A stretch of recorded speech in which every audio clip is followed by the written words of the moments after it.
Alors, ces journées, elles font suite au sommet Union européenne, Union africaine qui s'est tenu en février dernier.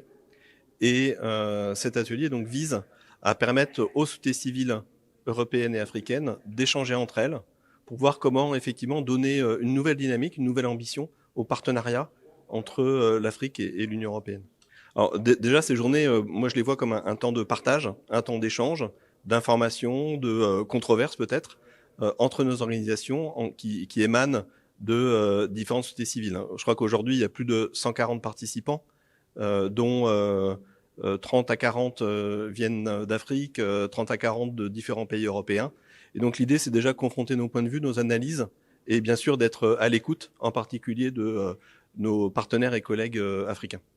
En fait, je crois que nos rôles sont essentiels auprès des populations, mais aussi pour construire des états de droit et des services locaux, publics, au service des populations. Je crois que les organisations civiles, elles jouent un rôle essentiel, complémentaire à celui joué par l'État et les différents services publics et les collectivités.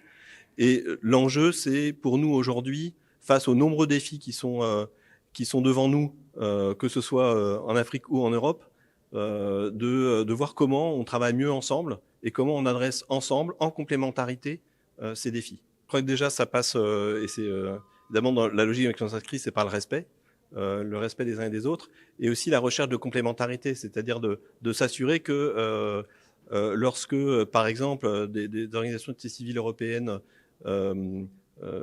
interviennent dans différents contextes en Afrique, qu'elles soient bien en complémentarité, en appui à des dynamiques portées par les acteurs africains eux-mêmes.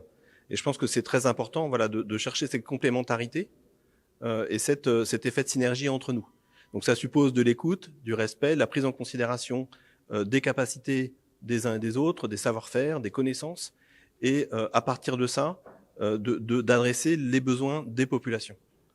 Et notre rôle, c'est bien là, il y a de nombreux défis aujourd'hui, je crois, sur le continent africain, mais pas seulement.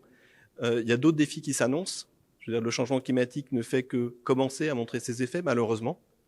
Il y a donc une crise écologique, une crise sociale, avec la croissance des inégalités, là encore dans de nombreux pays.